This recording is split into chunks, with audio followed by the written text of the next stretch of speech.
ನಮಸ್ಕಾರ ವೀಕ್ಷಕರೇ, ನಾನು ನಿಮ್ಮ ಮಂಜುನಾಥ್ ಅಡ್ವೊಕೇಟ್ ಹಾಗೂ ಅಧ್ಯಾತ್ಮ ಚಿಂತಕರು ಮಾತಾಡ್ತಾ ಇರೋದು. ಈ ಒಂದು ಮಂಜುನಾಥ್ ಅಡ್ವೊಕೇಟ್ ಎಂಬುವಂತಹ ಕಾನೂನಿನ ಚಾನಲನ್ನು ಮತ್ತೆ ಈಗ ನೂತನವಾಗಿ ಜನರಿಗೆ ನ್ಯಾಯ, ನೀತಿ, ಧರ್ಮ ಇವುಗಳ ಪರಿಚಯ ಮಾಡಬೇಕು ಅಂತ ಹೇಳಿ ಈ ಒಂದು ಅಂತರ್ಯಾಮಿ ಸ್ಪಿರಿಚುಯಲ್ ಎಂಬುವಂತಹ ಹೊಸ ಚಾನಲನ್ನು ಓಪನ್ ಮಾಡಿದ್ದೇನೆ. ಇದರ ಮುಖಾಂತರ ಆಧ್ಯಾತ್ಮಿಕ ವಿಚಾರಗಳನ್ನು ನೀಡ್ತಾ ಬರ್ತೇನೆ. ನಮಸ್ಕಾರ ವೀಕ್ಷಕರೇ, ನಾನು ನಿಮ್ಮ ಮಂಜುನಾಥ್ ಅಡ್ವೊಕೇಟ್ ಹಾಗೂ ಅಧ್ಯಾತ್ಮ ಚಿಂತಕರು ಮಾತಾಡ್ತಾ ಇರೋದು. ಇವತ್ತು ಒಂದು ಬಹಳ ಮುಖ್ಯವಾದಂತಹ ವಿಚಾರವನ್ನು ಶ್ರೀರಾಮಕೃಷ್ಣ ಪರಮಹಂಸರು ನೀಡಿರುವಂತಹ ಅತ್ಯುತ್ಕೃಷ್ಟವಾದಂತಹ ಒಂದು ಉಪದೇಶವನ್ನು ನಿಮಗೆಲ್ಲರಿಗೂ ತಿಳಿಸ್ಬೇಕು ಅಂತ ಹೇಳಿ ಬಯಸ್ತಾ ಇದ್ದೇನೆ. ಅದೇನಪ್ಪ ಅಂತ ಹೇಳಿದರೆ, ಈ ಜ್ಞಾನದ ಮಹತ್ವ. ಈ ಜ್ಞಾನದ ಮಹತ್ವವನ್ನು ನಾವು ಅರಿತುಕೊಂಡಿದ್ದೇ ಆದರೆ ಎಲ್ಲ ಸಮಸ್ಯೆಗಳಿಂದಲೂ ದುಃಖಗಳಿಂದಲೂ ನಾವು ನಿವೃತ್ತಿಯನ್ನು ಹೊಂದುತ್ತೇವೆ. ಅಂದರೆ ದುಃಖವೇ ಬರದಂತಹ ಸ್ಥಿತಿಗೆ ನಾವು ಹೋಗ್ತೇವೆ. ನಿಜವಾದಂತಹ ಜ್ಞಾನವನ್ನು ಪಡೆದಾಗ ಅದನ್ನು ಬಿಟ್ಟು ನಾವು ಅಜ್ಞಾನದ ಮೊರೆ ಹೋಗಿದ್ದೇ ಆದಲ್ಲಿ, ಮೂಢನಂಬಿಕೆಯ ಮೊರೆ ಹೋಗಿದ್ದೇ ಆದಲ್ಲಿ, ಕುರುಡು ನಂಬಿಕೆಯ ಮೊರೆ ಹೋಗಿದ್ದೇ ಆದಲ್ಲಿ ನಾವು ಖಂಡಿತವಾಗಿಯೂ ದುಃಖಕ್ಕೆ ಈಡಾಗುತ್ತೇವೆ. ದುಃಖವು ಬರುತ್ತದೆ ಎಂಬುದಾಗಿ ನಾವು ತಿಳಿದುಕೊಳ್ಳಬೇಕಾಗುತ್ತದೆ. ನೋಡಿ, ಶಂಕರಾಚಾರ್ಯರ ಒಂದು ಫಿಲಾಸಫಿಯಲ್ಲಿ ಬರುತ್ತೆ, ಕತ್ತಲೆ ಕೋಣೆ ಇದೆ.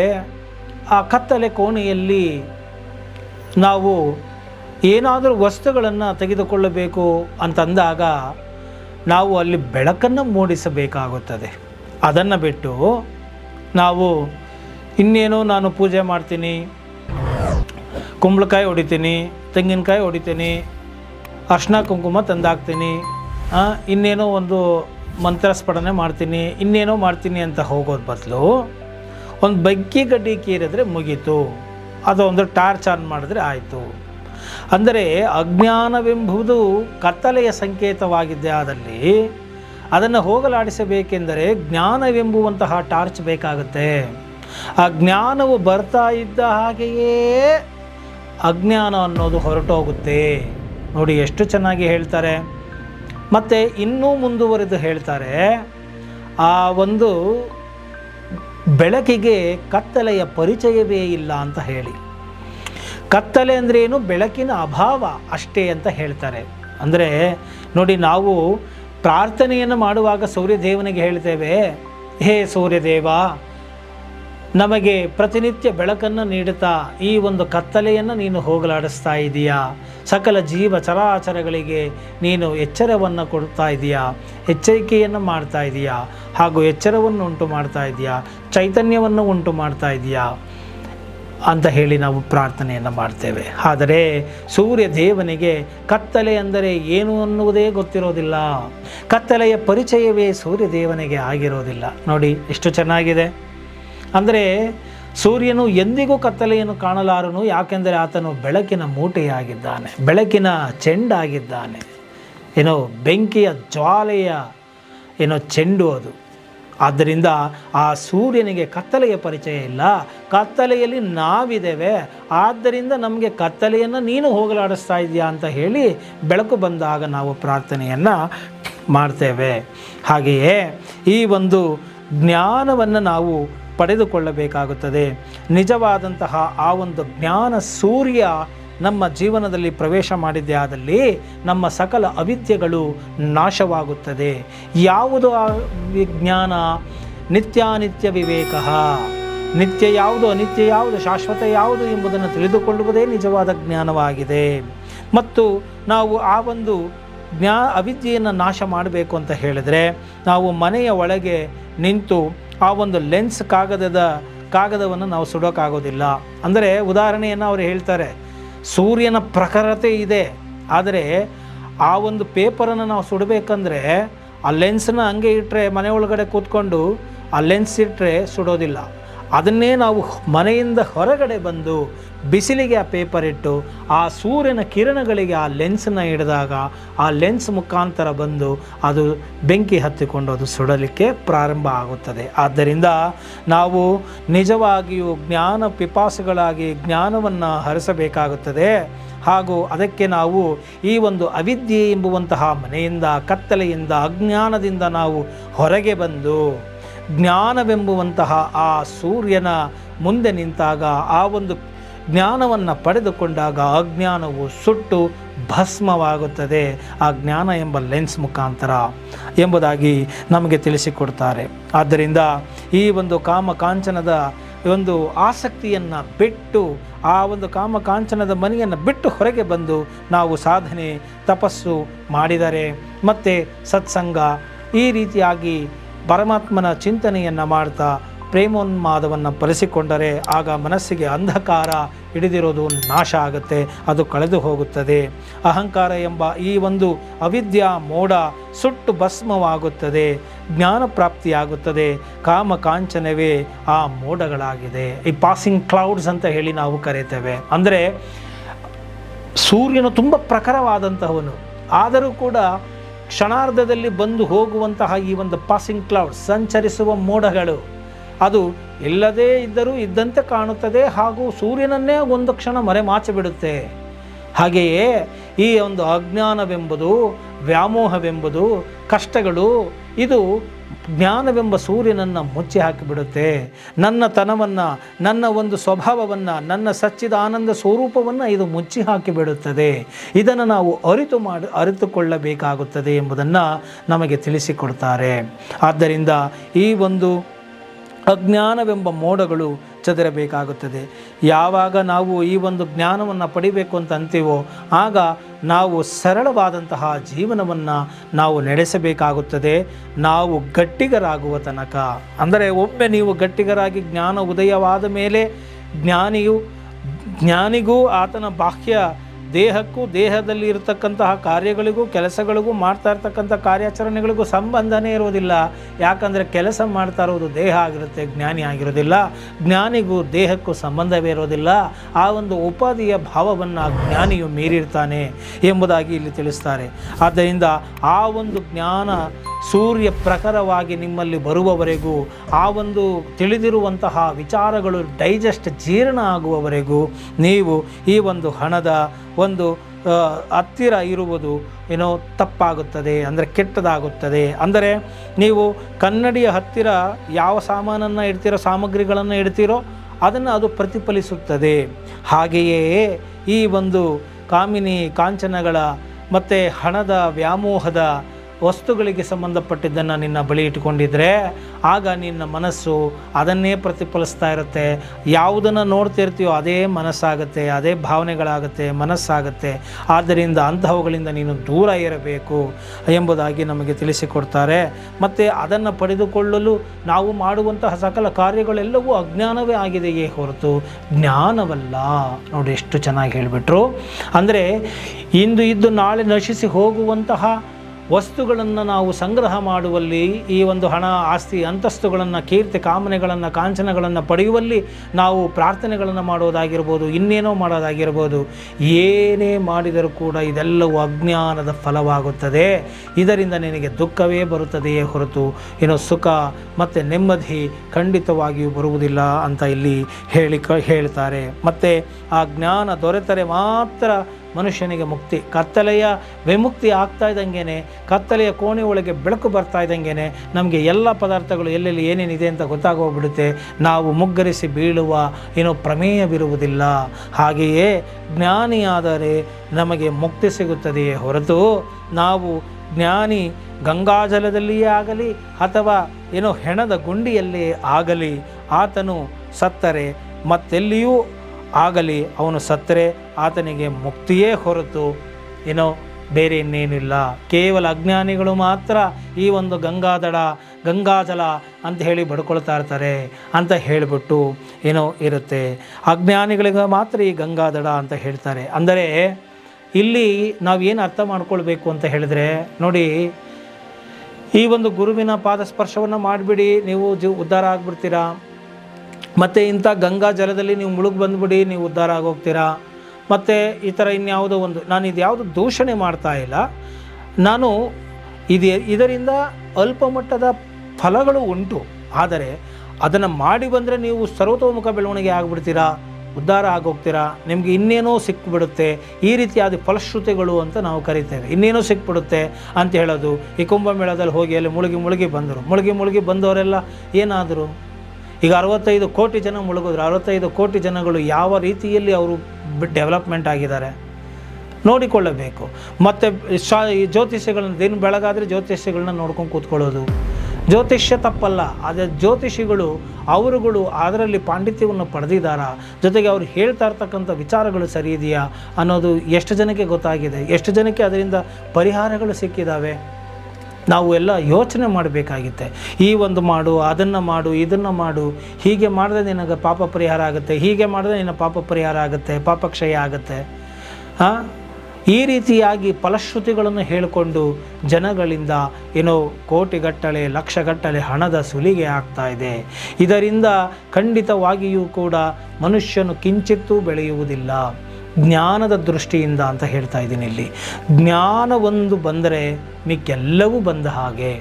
ಜ್ಞಾನ ಬಂದ ಮೇಲೆ ಆ ಜ್ಞಾನಿಯು ಗಂಗಾಜಲದಲ್ಲಾದರೂ ಆಗಲಿ ಅಥವಾ ಹೆಣದ ಗುಂಡಿಯಲ್ಲೇ ಆಗಲಿ ಬಿದ್ದರೂ ಕೂಡ ಆ ದೇಹವು, ಆತ್ಮವು ಹೊರಗಡೆ ಬಂದ ಮೇಲೆ ದೇಹದಿಂದ ಆ ದೇಹ ಜಡ ವಸ್ತು. ಅದು ಗಂಗಾಜಲದಲ್ಲಾದ್ರೂ ಬಿಡಿ ಅಥವಾ ಇನ್ನೆಲ್ಲಾದ್ರೂ ಬಿಡಿ, ಎಲ್ಲಿ ಬಿಟ್ಟರು ಒಂದೇನೆ. ಕೇವಲ ಅಜ್ಞಾನಿಗಳು ಮಾತ್ರ ಯೋಚನೆ ಮಾಡ್ತಾರೆ ಈ ದೇಹ, ಈ ಜಡವಸ್ತು ಗಂಗಾಜಲದಲ್ಲಿ ಬಿಟ್ಬಿಟ್ರೆ ಪುಣ್ಯ ಸಿಗುತ್ತೆ ಅಂತ ಹೇಳಿ. ಆದ್ದರಿಂದ ಏನೋ ಒಂದು ನಂಬಿಕೆಗಳು ಬರ್ತಾ ಹೋಗಿದೆ, ಬಂದಿದೆ. ಅದನ್ನು ಆಚರಣೆ ಮಾಡುವುದರಿಂದ ಒಂದು ಮಾನಸಿಕ ತೃಪ್ತಿ ನಮಗೆ ಆಗುತ್ತೆ ಅಂದರೆ ಖಂಡಿತವಾಗಿಯೂ ಅದನ್ನು ನೀವು ಮುಂದುವರಿಸಿಕೊಂಡು ಹೋಗಬಹುದು. ಯಾವುದು ನಿಲ್ಲಿಸುವ ಅವಶ್ಯಕತೆ ಇಲ್ಲ. ಆದರೆ ಅದೇ ಪುರುಷಾರ್ಥ, ಅದೇ ಶ್ರೇಷ್ಠ ಅಂತ ಹೇಳುವುದು ತಪ್ಪಾಗುತ್ತೆ. ಆದ್ದರಿಂದ ಈ ರೀತಿಯಾದಂತಹ ಅಜ್ಞಾನ ಅಂಧಕಾರಗಳನ್ನು ಬಿಡದೇ ಹೋದರೆ ನಿಮಗೆ ದುಃಖ ಕಟ್ಟಿಟ್ಟ ಬುತ್ತಿ. ಆದ್ದರಿಂದಲೇ ನಿಮಗೆ ನಿತ್ಯಾನಿತ್ಯ ವಿವೇಕವಾದಂತಹ ಪಾರಮಾರ್ಥಿಕ ಜ್ಞಾನ ನಿಮಗೆ ಬರಬೇಕಾಗತ್ತೆ. ಆತ್ಮಿಕ ಜ್ಞಾನವನ್ನು ನೀವು ಪಡಿಬೇಕಾಗತ್ತೆ. ಆಗ ಮಾತ್ರನೇ ನಿಮಗೆ ನೆಮ್ಮದಿ, ಆಗ ಮಾತ್ರನೇ ನಿಮಗೆ ಮುಕ್ತಿ ಎಂಬುವಂತಹ ಮಾತನ್ನು ಕಂಠಾಘೋಷವಾಗಿ ಶ್ರೀರಾಮಕೃಷ್ಣ ಪರಮಹಂಸರು ನಮಗೆ ಇಲ್ಲಿ ತಿಳಿಸಿಕೊಡ್ತಾರೆ.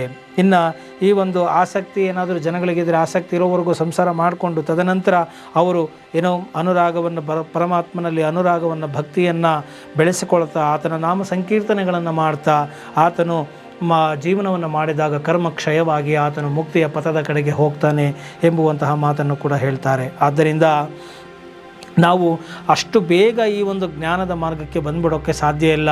ಯಾಕೆ ಅಂತೇಳಿದ್ರೆ ಸಂಸ್ಕಾರದ ದೋಷಗಳು ಕೂಡ ಇರುತ್ತೆ. ಸಂಸ್ಕಾರ ದೋಷ ಅಂದ್ರೇನು? ಒಂದು ಕಡೆ ಉದಾಹರಣೆಯನ್ನು ಕೊಡ್ತಾರೆ, ತಮಾಷೆಯಾಗಿದೆ. ಒಬ್ಬ ರಾಜಕುಮಾರನಿರ್ತಾನಂತೆ. ಆತ ಹಿಂದಿನ ಜನ್ಮದಲ್ಲಿ ಅಗಸ ಆಗಿರ್ತಾನಂತೆ.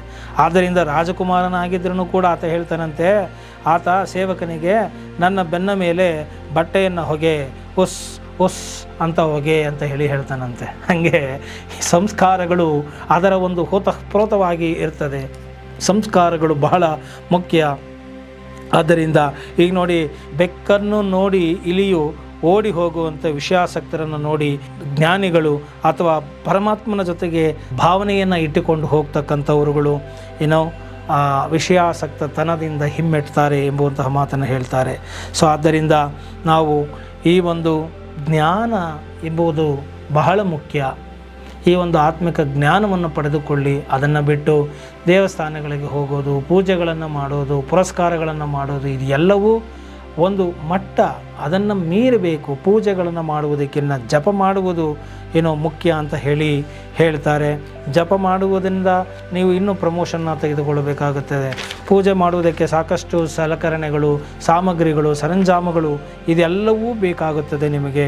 ಸೊ ಆ ಒಂದು ಪೂಜೆ ಮಾಡುವಾಗ ಸಾಕಷ್ಟು ಶ್ರಮ ಮತ್ತು ಆರ್ಥಿಕ ವ್ಯಯ.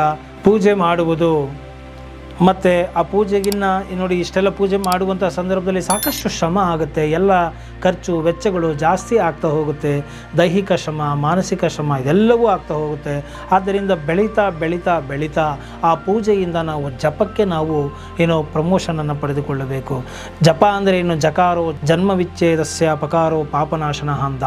ಅಂದರೆ ಈ ಒಂದು ಜನ್ಮ ಮತ್ತು ಪಾಪಗಳು ಎರಡನ್ನೂ ವಿಚ್ಛೇದನ ಮಾಡುವಂಥದ್ದು ಈ ಜಪ. ಈ ಪರಮಾತ್ಮನ ನಾಮಸ್ಮರಣೆಯನ್ನು ಮಾಡ್ತಾ ನೀವು ಇದ್ದಿದ್ದೇ ಆದಲ್ಲಿ ಅದು ಪೂಜೆಗಿನ್ನ ಮಿಗಿಲಾದದ್ದು ಅಂತ ಇಲ್ಲಿ ನಮಗೆ ತಿಳಿಸಿಕೊಡ್ತಾರೆ. ಇನ್ನೂ ಮುಂದುವರೆದ ಹಂತವಾಗಿ ನಾವು ಹೋಗೋದಾದರೆ ಈ ಜಪವನ್ನು ಮಾಡ್ತಾ ಮಾಡ್ತಾ ನಂತರ ಅವರು ಧ್ಯಾನಕ್ಕೆ ಹೋಗಬೇಕಾಗುತ್ತದೆ. ಅಂದರೆ ಧ್ಯಾನ ಅಂದ್ರೇನು, ಜಪವೂ ಕೂಡ ನಿಂತು ಹೋಗುತ್ತೆ ಅಲ್ಲಿ. ಅಂದರೆ ನಾವು ಓಂ ನಮೋ ನಾರಾಯಣಾಯ ಅನ್ನುತ್ತಾ ಹೇಳ್ತಾ ಜಪ ಹೋಗ್ತಾ ಆ ಒಂದು ಜಪ ವಾಚಿಕ ಜಪ ಇದ್ದಿದ್ದು ಮಾನಸಿಕ ಜಪವಾಗಿ ಹೋಗುತ್ತೆ. ಅದು ಆ ಮಾನಸಿಕ ಜಪವೂ ಕೂಡ ಏನಾಗುತ್ತೆ, ಹೋಗ್ತಾ ಮೌನವಾಗಿ ಅದು ಧ್ಯಾನಕ್ಕೆ ತಿರುಗಿ ಬಿಡುತ್ತೆ. ಆ ಧ್ಯಾನದಲ್ಲಿ ನಾವು ಇರ್ತೇವೆ ಅಂತ ಹೇಳಿ. ಸೊ ಧ್ಯಾನವನ್ನು ಮಾಡುವುದು ಉತ್ತಮ. ಮತ್ತು ಅದಕ್ಕಿಂತ ಉತ್ತಮ ಭಾವ, ನಾವು ಈ ಒಂದು ಗೋಪಿಕಾ ಸ್ತ್ರೀಯರು ಆ ಒಂದು ಕೃಷ್ಣನ ಮೇಲೆ, ಪರಮಾತ್ಮನ ಮೇಲೆ ಸಖ್ಯ ಭಾವವನ್ನು ಇಟ್ಟಿದ್ದರು. ಅದರಲ್ಲಿ ಕೃಷ್ಣ ಮತ್ತು ನಾನು ಭಿನ್ನ, ಬೇರೆ ಎಂಬುವಂತಹ ಒಂದು ಭಾವವೇ ಇರಲಿಲ್ಲ. ಅಂತಹ ಅದ್ವೈತ ಪರಾಕಾಷ್ಠೆಯ ಪ್ರೇಮೋನ್ಮಾದ ಸಂಬಂಧ ಭಾವ ಅವರಲ್ಲಿತ್ತು. ಆದ್ದರಿಂದ ಅಷ್ಟರ ಮಟ್ಟಿಗೆ ಕೃಷ್ಣನನ್ನು ಅವರು ಒಲಿಸಿಕೊಂಡಿದ್ದರು ಅಂತ ಹೇಳಿ ನಾವಿಲ್ಲಿ ನೋಡಬಹುದಾಗಿದೆ. ಆದ್ದರಿಂದ ಈ ಭಾವ ನಾವು ತುಂಬ ಇಟ್ಕೋಬೇಕಾಗುತ್ತೆ. ಪರಮಾತ್ಮನೊಂದಿಗೆ ನನ್ನ ಉತ್ಕಟವಾದಂತಹ ಸಂಬಂಧ, ಆತನೊಡನೆ ಮಾತ್ರ ನನ್ನ ಸಂಬಂಧ ಎಂಬುವಂತಹ ಭಾವವನ್ನು ನೀವು ಇಟ್ಕೊಂಡು, ಮತ್ತು ಆ ಭಾವಕ್ಕಿಂತ ಮಹಾಭಾವವು ಬಂದಿದ್ದೆ ಆದಲ್ಲಿ ಅದು ಪ್ರೇಮಕ್ಕೆ ತಿರುಗಿಕೊಳ್ಳುತ್ತದೆ. ಈ ಒಂದು ರೀತಿಯಲ್ಲಿ ನೀವು ಹಂತವಾಗಿ ನೀವು ಬೆಳೀತಾ ಹೋದಾಗ ನಿಮಗೆ ಈ ಸಕಲ ಜಗತ್ತು ಕೂಡ ಪರಮಾತ್ಮನೇ ಆಗಿದ್ದಾನೆ ಎಂಬುದರ ಅರಿವು ನಿಮಗೆ ಆಗುತ್ತೆ. ಅಂತಹ ಭಾವವು, ಫೀಲಿಂಗ್ಸ್ಗಳು, ಭಾವವು ನಿಮಗೆ ಬಂದಿದ್ದೆ ಆದಲ್ಲಿ ನಿಮಗೆ ದುಃಖ ನಿವೃತ್ತಿ ಆಗುತ್ತೆ ಮತ್ತು ಸುಖವೂ ಸಿಗುತ್ತದೆ. ಆದ್ದರಿಂದ ಈ ಒಂದು ಪ್ರಾಪಂಚಿಕ ವಾಸನೆಗಳನ್ನು, ವಿಷಯ ವಾಸನೆಗಳನ್ನು, ಅಂದರೆ ಲೌಕಿಕವಾದಂತಹ ಆಸೆಗಳನ್ನು ಯಾರು ಇಟ್ಟುಕೊಂಡಿರ್ತಾರೋ, ಯಾರಿಗೆ ಇನ್ನೂ ಆ ಒಂದು ಕಾಮ್ಯ ಭಾವನೆಗಳು ಹೋಗಿಲ್ಲವೋ ಅಂತಹವರಿಗೆ ಒಂದು ಕಿವಿ ಮಾತನ್ನು ಹೇಳ್ತಾರೆ. ಅಂದರೆ ಅವರು ಆ ಒಂದು ಪ್ರಾಪಂಚಿಕ ಕಾಮ್ಯ ವ್ಯವಹಾರಗಳೊಂದಿಗೆ ಅವರು ಇದ್ದುಕೊಂಡು ಒಂದು ಚೌಕಟ್ಟಿನಲ್ಲಿ, ಒಂದು ಧರ್ಮದ ಚೌಕಟ್ಟಿನಲ್ಲಿ ಆ ಎಲ್ಲ ಕಾಮ್ಯ ಭಾವನೆಗಳನ್ನು ಈಡೇರಿಸಿಕೊಂಡು ಅದರ ಜೊತೆಗೆ ಸಮಯ ಸಿಕ್ಕಾಗ ಪರಮಾತ್ಮನ ಭಾವ ಪರಮಾತ್ಮನ ಒಂದು ಚಿಂತನೆಯನ್ನು ಮಾಡ್ತಾ ಬರ್ತಾ ಇದ್ದಾಗ, ಸಾಧನೆಯನ್ನು ಮಾಡ್ತಾ ಆಧ್ಯಾತ್ಮಿಕ ಒಂದೊಂದು ಉನ್ನತಿ ಜಾಸ್ತಿ ಆಗ್ತಾ ಹೋಗುತ್ತೆ, ಲೌಕಿಕವಾದಂಥ ಆಸಕ್ತಿ ಕಡಿಮೆ ಆಗ್ತಾ ಹೋಗುತ್ತೆ. ಅದನ್ನು ಬಿಟ್ಟು ನೀವು ಈ ಒಂದು ಅರ್ಧಂಬರ್ಧ ನಾವು ಕಾಮ್ಯವನ್ನು ಇಟ್ಟುಕೊಂಡು ಮತ್ತು ಇನ್ನೇನೋ ಮಾಡಿ ಆಧ್ಯಾತ್ಮಿಕವಾಗಿ ನಾವೇನೋ ಇದ್ದೀವಿ ಅಂತ ಹೇಳಿ ಕಪಟರಾಗಿ ನಡೆದುಕೊಳ್ಳಬಾರದು ಎಂಬುವಂತಹ ಕಿವಿ ಮಾತನ್ನು ಇಲ್ಲಿ ಹೇಳ್ತಾರೆ. ಮತ್ತು ನಮಗೆ ಏನೋ ವೈರಾಗ್ಯ ಬಂದುಬಿಟ್ಟಿದೆ ಅಂತ ಕೆಲವರು ಹೇಳ್ತಿರ್ತಾರೆ, ಅದು ಸ್ಮಶಾನ ವೈರಾಗ್ಯ ಆಗಿರುತ್ತೆ. ಆದರೆ ಆ ಸ್ಮಶಾನ ವೈರಾಗ್ಯ ಅನ್ನೋದು 2-3 ದಿನದ ಬಾಳಾಗಿರುತ್ತೆ. ಆದ್ದರಿಂದ ಎಷ್ಟೋ ಬಾರಿ ನಾವು ನೋಡ್ತೇವೆ, ಸಾಕಷ್ಟು ಋಷಿಗಳು, ಮುನಿಗಳು ಅಂತ ಅನಿಸ್ಕೊಂಡಿರೋರು, ಸ್ವಾಮೀಜಿಗಳು ಅಂತ ಅನಿಸ್ಕೊಂಡಿರೋರು ಯೋಗ ಭ್ರಷ್ಟರಾಗಿ ಅಂಧಃಪತನರಾಗ್ತಾ ಇರೋದನ್ನು ನಾವು ನೋಡ್ತಾ ಇದ್ದೇವೆ. ಯಾಕೆ ಅಂತ ಹೇಳಿದ್ರೆ ಅವರಲ್ಲಿ ಇನ್ನೂ ಒಂದು ವಿಷಯ ವಾಸನೆಗಳು, ಕಾಮ್ಯ ಭಾವನೆಗಳು ಒಳಗಡೆ ಕೂತಿರುತ್ತೆ. ಎಷ್ಟು ಚೆನ್ನಾಗಿ ಒಂದು ಉದಾಹರಣೆ ಮುಖಾಂತರ ಹೇಳ್ತಾರೆ ಅಂತ ಹೇಳಿದ್ರೆ, ಈ ಒಂದು ಪಾರಿವಾಳವನ್ನು ಅವರು ಗಮನಿಸಿರ್ತಾರೆ. ಪಾರಿವಾಳ ಏನು ಅಂದರೆ ತಿಂತಾನೇ ಇರುತ್ತೆ, 3 ಕೊಕ್ಕೊ ಅಂತ ತಿಂತಾನೇ ಇರುತ್ತಂತೆ ಪಾರಿವಾಳ. ನೋಡಿ, ನೀವೆಲ್ಲರೂ ಧಾನ್ಯಗಳನ್ನು ಹಾಕಿದಾಗ ನೀವು ನೋಡಿರಬಹುದು, ಕೊಕ್ತಾನೇ ಇರುತ್ತೆ, ತಿಂತಾನೇ ಇರುತ್ತೆ. ಅದು ತಿಂದು ಎಲ್ಲ ಗಂಟ್ಲೊಳಗಡೆ ಇಟ್ಕೊಂಡಿರುತ್ತೆ. ಅದು ಒಳಗಡೆನೂ ಹೋಗೋದಿಲ್ಲ, ಡೈಜೆಸ್ಟು ಆಗೋದಿಲ್ಲ, ಜೀರ್ಣನೂ ಮಾಡ್ಕೊಳ್ಳಲ್ಲ ಅದು. ಸೊ ತಿಂತಾನೇ ಇರುತ್ತೆ, ಶೇಖರಿಸು ಅಂತ ಶೇಖರಣೆಯನ್ನು ಮಾಡ್ತಾನೇ ಇರುತ್ತೆ. ಆದ್ದರಿಂದ ಹಾಗೆಯೇ ಈ ಒಂದು ಪಾರಿವಾಳಗಳು ಬಟಾಣಿಗಳನ್ನು ತಿಂತ ಕಾಳುಗಳನ್ನು ತಿಂತ ಹೇಗೆ ಶೇಖರಿಸ್ತಾರೋ ಹಾಗೆ ನೋಡೋದಕ್ಕೆ ಅದನ್ನೆಲ್ಲ ಅರಗಿಸ್ಕೊಂಡಂತೆ ಕಾಣಿಸುತ್ತೆ. ಆದರೆ ಅದು ತನ್ನ ಗಂಟಲೊಳಗೆ ಅದನ್ನೆಲ್ಲ ಇಟ್ಟುಕೊಂಡಿರುತ್ತೆ. ಅಲ್ಲಿ ಬಟಾಣಿ ಗಿಜಿ ಅನ್ನುತ್ತಿರುತ್ತದೆ. ಹಾಗೆಯೇ ಈ ಪ್ರಾಪಂಚಿಕರು ತಮ್ಮ ಎಲ್ಲ ಪ್ರಾಪಂಚಿಕ ಭಾವನೆಯನ್ನು ಅಡಗಿಸಿ ಇಟ್ಟುಕೊಂಡಿರುತ್ತಾರೆ. ಅಂದರೆ ಒಳಗಡೆ ಎಲ್ಲ ತರಹದ ಕಾಮ್ಯ ಕಾಂಚನಗಳ ಆಸಕ್ತಿಗಳು ಒಳಗಡೆ ಇದ್ದೇ ಇರುತ್ತೆ. ಅದು ಗಂಟಲ ಒಳಗೆ ಹೇಗೆ ಪಾರಿವಾಳಗಳು ಕಾಳುಗಳನ್ನು ಶೇಖರಿಸುತ್ತೋ ಹಾಗೆ ಕೆಲವರು ಅಂತರಂಗದಲ್ಲಿ ಇರುತ್ತೆ. ಅಂದರೆ ಮನಸ್ಸಿನಲ್ಲಿ ಮಂಡಕ್ಕಿ ತಿನ್ನೋದು ಅಂತ ಕರಿತೇವೆ, ಮನಸ್ಸಿನಲ್ಲಿ ಮಂಡಕ್ಕಿ ತಿನ್ನೋದು. ಸೊ ಹೊರಗಡೆ ವಿರಾಗದ ಮಾತುಗಳನ್ನು ಆಡ್ತಾ ಇರ್ತಾರೆ, ಆದರೆ ಒಳಗಡೆ ಎಲ್ಲ ಕಾಮ್ಯ ಭಾವನೆಗಳು ಅವರಲ್ಲಿ ಇದ್ದೇ ಇರುತ್ತದೆ. ಆದ್ದರಿಂದ ಈ ಒಂದು ಪ್ರಾಪಂಚಿಕರ ಜೊತೆಗೆ ಸಂಪರ್ಕವನ್ನು ಇಟ್ಟುಕೊಳ್ಳುವಾಗ ಬಹಳ ಎಚ್ಚರಿಕೆಯಿಂದ ಇರಿ.